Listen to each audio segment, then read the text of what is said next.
Always a thing with me anyway, so I just intertwine it naturally. Yeah. You get me? Skepta used to always shout at me and say, bro, you're flying the flag still. Yeah, Yeah, you was one of the first. I want to give you your flowers, man, give you your credit, because like I said, you was doing a lot of things first. Yeah. And you set a lot of trends.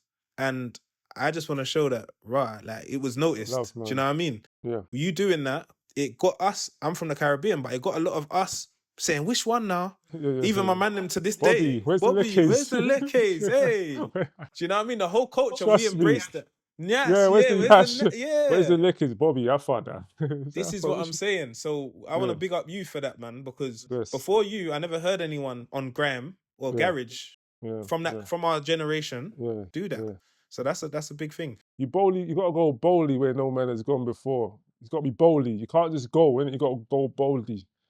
And it's just, something and it's, you know what? Not to say I was even being brave in the same sentence, you know what I mean? Just me, innit? Without care what people are gonna say or whatever. You never cared, man. That's one thing. You was fearless, man. Like, you didn't care what people had to say. You was like, I'm Remedy, we're Essentials, we're from here. You always was the first to speak up. Yeah. Now that's powerful, man. And public demand, like you said, you didn't see it as what you would have wanted it to be. But for us, a lot of us that were younger and that was listening to them mixtapes, we was fucking with that, man. Like, and your ability on the mic, like, a lot of people don't talk about it necessarily publicly. Behind the closed doors, they do. Yeah. But you was cold with it, bro. Like, bless, man. You know what I mean? Bless. You was. I know. I'm still you cold was with it, yeah, you saying you still got it? Still got it, still. Cool. That's what you said, yeah. Yeah. Still got it, still, but yeah. So, okay, so the breakups happened and that. You've got real life to deal with. Yeah. Is that when you start to... Then you done like a high commission project where you was actually...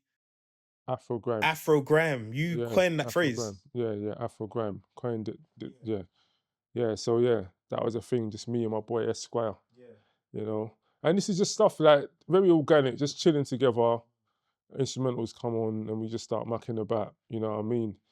To the point where we ended up making some songs. And then a couple people became a bit more interested about it, like Black Knights and, you know, a couple of people, the whole Nigerian community.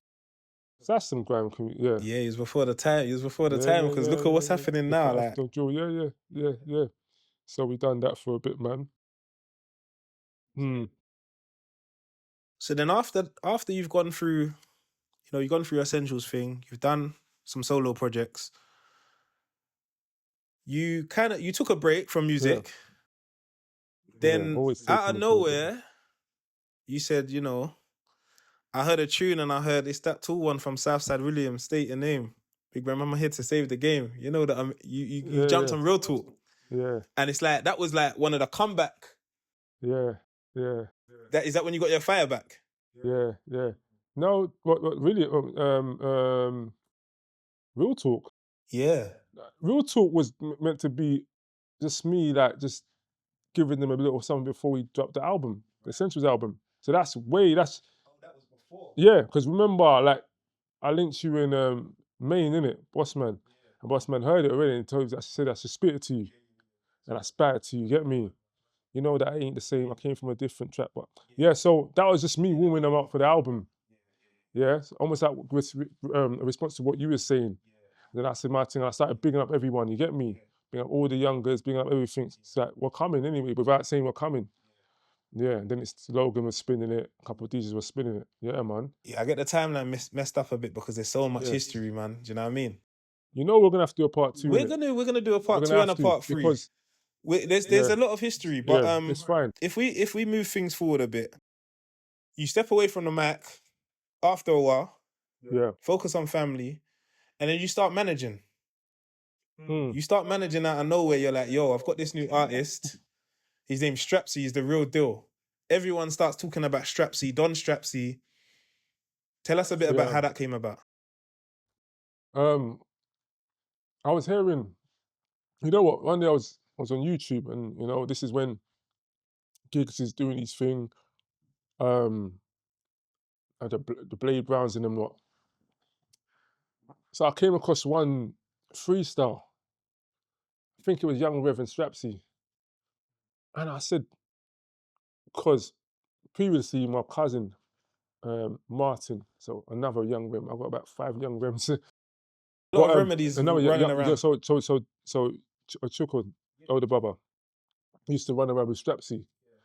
But I knew you from Grime, innit? So I'm hearing Rev and I'm hearing this guy Strapsy. Is this the same Strapsy? I'm saying this guy's fire. Rev from Peckham. Rev, yeah. Rev and Strapsy done a tune. Okay. Yeah, yeah, fire. And I said, my man can rap. Rap. You know what I'm saying? So I never thought nothing of it. Then one out there I was chilling and I saw a F64. And I said, yes, this is Strapsy, the same Strapsy that Martin told me about. And Martin brought him to me. And I said, nah, my man's got something. He's got something. Looked at him, saw that his cadence, his energy, spirit. And I saw the views as well. I said, my man's on fire still. So I just got his number. And I said to him, look, man, come check me. These times I was in Catford, staying in Catford. He come check me. Bring all your music. He brought his music. I listened to it. Spent a few days. I said, nah, my man's got that. Same thing as I heard in Dizzy. Goes back to your eye Even and with your ear. Kano. Yeah, and them things. I said, yo, yeah. Same thing with Doctor and them lot. Cool. Yeah. So I just sat down with him and yeah, we just devised something to make something happen. So initially it was just meant to be me and him running and doing things, you know what I mean? Now, yeah, I don't have management experience, but you know, the ability, I want to see someone win. I'm in the game. Let me see what I can do. So that was really it. I didn't know how I was going to get from A to Z, but I knew I was going to do my best to try and get him somewhere. You get me? Okay. And then, so you start pushing, working with Strapsy. He's done the F64 and that prior to meeting you or Yeah, being around you. yeah, But then he starts working with everyone, like all the top UK rap artists in the yeah, game. yeah, Was that all under, a lot of that was under your management, right?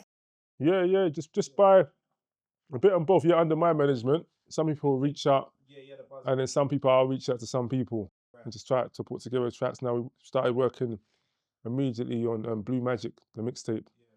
You know, so yeah, just got him in the studio with Zion. We started working on the mixtape. List check.